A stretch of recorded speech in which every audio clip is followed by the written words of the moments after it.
All right, now we're doing 7Q. Can you count loops execution? This is by Edgeny, and 98% of the people like it.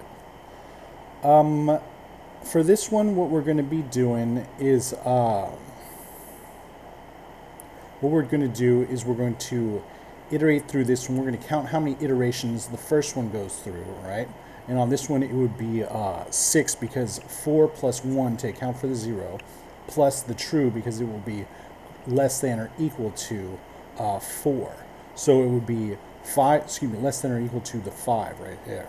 So this one would be 0 to 4, which is 5, plus 1, which is 6. So 6 on this one, which as we can see here is the first answer.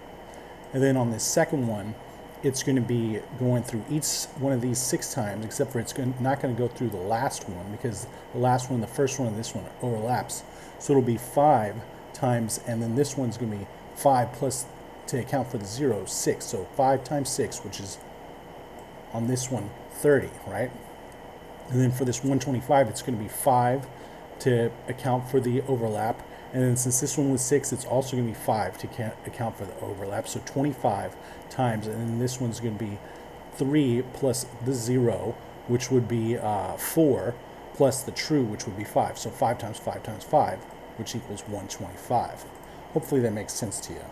All right, so that being said, what we're going to do is declare some variables, and we're going to say let result equal an empty array right here. And we're also going to let product equal 1, all right? And that's because we're doing multiplication instead of a sum, you know? So now we're going to use a for of statement, which executes a loop that operates on a sequence of values sourced from an iterable object, like an array, a string, or whatever, all right? So we're going to say for, and then we're going to let, but the thing is we're going to have to do something like this instead of just R. So we're going to use the destructuring assignment syntax, which is a JavaScript expression that makes it possible to unpack values from arrays. So instead of the R, we're going to say let number to account for this one, and Boolean to account for this one. All right, and since it's true would be 1 and false would be 0. All right, so that of R, like that. Now what we're going to do down here is we're going to say, what are we going to do here?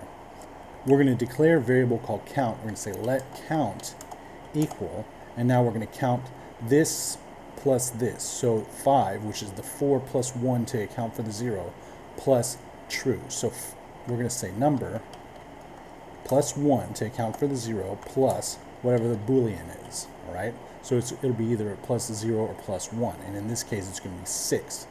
And as you can see here, the first answer is 6, all right? And then after that, what we're going to do is we're going to say product, we're going to say result. We're going to put it into the array over here. So we're going to say result dot push, and we're going to say count times the product, because for every one of these, this one's going to have to be multiplied for every one of these minus 1. But we'll get to that. But at first, it's going to be this times 1 since it's the first one. So down here, we're going to say count times equals, product times equals, and then we're going to say count minus 1, because every one of these overlaps 1. So we're going to do, like on this one, we're going to say, since this one is 5, and then a 6 to account for the 0, but this one's 6, but it's going to be 5 to account for the overlap. So that one will be 30. So then now we've got 5 over here times 6, but since this one's going to account for the overlap, we're going to do 5 times 5, and then 3 plus the 1, which accounts for the 0, plus the true, since true equals 1. So that's 5 times 5 times 5, which equals 125. All right, hopefully that makes sense to you. And now we're going to return result.